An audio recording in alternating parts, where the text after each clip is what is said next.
নমস্কার। আজকের আলোচনাটা রাজনীতির ময়দানের চেনা শোরগোল বা মিছিল নিয়ে নয়, বরং আমরা দেখব পর্দার আড়ালের খেলাটা। মানে কিভাবে একটা গোটা নির্বাচনী প্রচারকে একদম নিখুঁত ডেটা আর স্ট্র্যাটেজি দিয়ে সাজানো হয়, অনেকটা একটা ইঞ্জিনিয়ারিং প্রজেক্টের মতো করে। তো আজ আমরা হিঙ্গলগঞ্জ বিধানসভার কেস ফাইলটা খুলছি। চলুন একটু গভীরে গিয়ে দেখা যাক এই নকশাটা ঠিক কিভাবে তৈরি হয়। পশ্চিমবঙ্গের এই যে মানচিত্র, এর একেবারে গভীরে লুকিয়ে আছে আমাদের আজকের ফোকাস, হিঙ্গলগঞ্জ। সুন্দরবনের কোলে থাকা এই এলাকাটা শুধু একটা সাধারণ বিধানসভা কেন্দ্র নয়, এটা এমন একটা জায়গা যেখানে প্রকৃতি আর মানুষের জীবনযাত্রা যেন একটা চিরকালের দড়ি টানাটানির মধ্যে দিয়ে চলে। তাই এখানকার চ্যালেঞ্জগুলো আর 5টা জায়গার মতো নয়, একেবারেই অন্যরকম। আমাদের আজকের পুরো বিশ্লেষণের মূল ভিত্তিটাই হলো এই ধারণাটা। দেখুন, আধুনিক নির্বাচন এখন আর শুধু বক্তৃতার মঞ্চে আটকে নেই। এর ভিত তৈরি হয় তথ্যের গভীরে গিয়ে, একেবারে ঠান্ডা মাথায় করা বিশ্লেষণের উপর। প্রতিটি মানুষের সমস্যা, প্রতিটি বুথের সমীকরণ, এগুলো এখন এক একটা ডেটা পয়েন্ট। আর এই ডেটা পয়েন্টগুলোকেই একসাথে জুড়ে জয়ের নকশাটা বানানো হয়। যে কোনো রণকৌশল বানানোর আগে তো রণাঙ্গনটাকে বুঝতে হবে, তাই না? তো প্রথম ধাপে আমরা হিঙ্গলগঞ্জের মাটির কাছাকাছি যাব, বোঝার চেষ্টা করব সেখানকার মানুষের আসল পরিস্থিতিটা ঠিক কী রকম। এই যে সংখ্যাটা দেখছেন, ৬৬%, এটাই হয়তো হিঙ্গলগঞ্জের রাজনীতির সবচেয়ে বড় চালিকা শক্তি। ভাবুন, মোট জনসংখ্যার প্রায় ২/৩ তপশিলি জাতিভুক্ত, আর তার মধ্যে মতুয়া সম্প্রদায়ের মানুষের উপস্থিতি খুব বড়। এই একটা তথ্যই কিন্তু এলাকার সামাজিক আর রাজনৈতিক সমীকরণের গতিপথ ঠিক করে দেয়। আর এই সংখ্যাটা, এটা এখানকার অর্থনৈতিক দুর্দশার এক ভয়াবহ ছবি তুলে ধরে। জেলার গড় যেখানে 29%, সেখানে হিঙ্গলগঞ্জে ৪৫% মানুষ দারিদ্র্যসীমার নিচে। মানে এলাকার প্রায় অর্ধেক মানুষ তাদের প্রতিদিনের মৌলিক চাহিদাগুলো মেটানোর জন্যই লড়াই করে চলেছেন।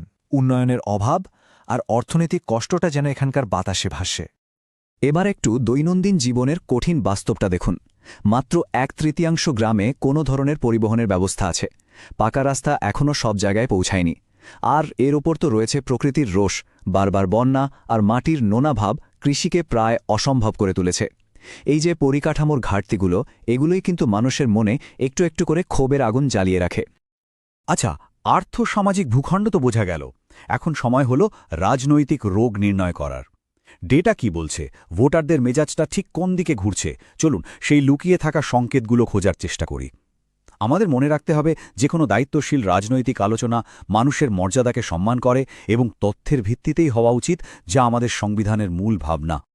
এইবার চারটা একবার দেখুন, এটা কিন্তু শুধু কয়েকটা সংখ্যা নয়, এটাকে বলা যেতে পারে একটা রাজনৈতিক ঝড়ের পূর্বাভাস।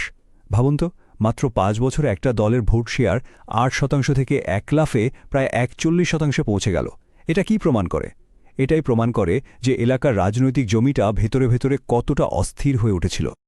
এটাই হলো $1 মিলিয়ন প্রশ্ন, তাই না? এই 32 পয়েন্টের সুইং, এটা কেন হলো, কিভাবে হলো? এই প্রশ্নের উত্তরের মধ্যেই কিন্তু হিঙ্গলগঞ্জের রাজনৈতিক ভবিষ্যতের চাবিকাঠিটা লুকিয়ে আছে। পরের অংশে আমরা ধাপে ধাপে এই কারণগুলোই খুঁজে বের করার চেষ্টা করব। তাহলে সেই সময়ে তৎকালীন বিধায়কের অবস্থানটা ঠিক কী ছিল? এই টেবিলটা আমাদের সেই হিসাবটাই দিচ্ছে। দেখুন, একদিকে তিনি স্থানীয় পরিচিত মুখ এবং দুবারের জয়ী প্রার্থী, এগোনো তার শক্তি। কিন্তু অন্যদিকে দলের বিরুদ্ধে দুর্নীতির অভিযোগ আর রাস্তা বা বন্যার মতো স্থানীয় সমস্যা মেটাতে না পারাটা ছিল তার বড় দুর্বলতা। আর এই দুর্বলতাই বিজেপির মতো একটা ক্রমবর্ধমান শক্তির জন্য দরজাটা খুলে দিচ্ছিল। মানুষের ক্ষোভের আসল কারণগুলো ঠিক কী ছিল? সরকারি প্রকল্পের সুবিধা, তার জন্য কাটমানি দিতে হচ্ছে? তরুণদের স্বপ্ন, শিক্ষক নিয়োগ দুর্নীতিতে চুরমার, আর জীবন, সে তো বারবার বন্যায় দুর্বিষহ। এর সঙ্গে ছিল মতুয়াদের নাগরিকত্ব নিয়ে অনিশ্চয়তা আর ভোট পরবর্তী হিংসার ভয়। কৌশলবিদরা ঠিক এই ক্ষতগুলোকেই তাদের প্রচারের মূল অস্ত্র হিসেবে ব্যবহার করেছিলেন। বেশ, সমস্যা তো চিহ্নিত হল। এবার দরকার ছিল সমাধানের একটা নীল নকশা, একটা নকশা কর্মপরিকল্পনা। এই পুরো বিশ্লেষণকে বাস্তবে রূপ দেওয়ার জন্য যে কৌশলটা তৈরি করা হয়েছিল, তার নাম দেওয়া হয় চতুর্মুখ মতবাদ। এই কৌশলের ছিল 4টে স্তম্ভ, প্রত্যেকটির একটা পৌরাণিক নাম আর খুব স্পষ্ট লক্ষ্য। যেমন শিব হলেন দুর্নীতির বিনাশকারী, তাই এই স্তম্ভের কাজ ছিল কাটমানি আর দুর্নীতির বিরুদ্ধে জনমত তৈরি করা। বিষ্ণু হলেন পালনকর্তা, তাই তার নামে কেন্দ্রীয় সরকারের উন্নয়নমূলক কাজগুলো, যেমন ভাড়া বা জল, সেগুলো তুলে ধরা হয়। ব্রহ্মা হলেন সৃষ্টিকর্তা, তাই ডেটা অ্যানালিটিক্স দিয়ে বুথ স্তরে কৌশল তৈরি করা হয়। আর দুর্গা হলেন রক্ষাকর্ত্রী, যার মাধ্যমে নিরাপত্তা আর শরণার্থীদের অধিকারের বার্তা দেওয়া হয়। ব্রহ্মা কৌশলের আসল অস্ত্রটা কি ছিল জানেন? এই পান্না প্রমুখ সিস্টেম। একবার ভাবুন, ভোটার তালিকার প্রত্যেকটা পাতার জন্য একজন নির্দিষ্ট কার্যকর্তা আছেন, যার একমাত্র কাজ হল সেই পাতার ৬০-৭০ জন ভোটারের সঙ্গে ব্যক্তিগতভাবে যোগাযোগ রাখা, তাদের সুবিধা অসুবিধা বোঝা এবং সেই তথ্য ওপরে পাঠানো। এটাই হল মাইক্রো ম্যানেজমেন্টের চূড়ান্ত পর্যায়। দেখুন, একটা ভালো প্রচার কিন্তু শুধু ভোটে জেতার কথা বলে না, সুশাসনের একটা প্রতিশ্রুতিও দেয়। এই চূড়ান্ত অংশে আমরা দেখব কিভাবে ওই কৌশলকে হিঙ্গলগঞ্জের জন্য কিছু নির্দিষ্ট পরিমাপযোগ্য উন্নয়নমূলক অঙ্গীকারে বদলে ফেলা হয়েছিল।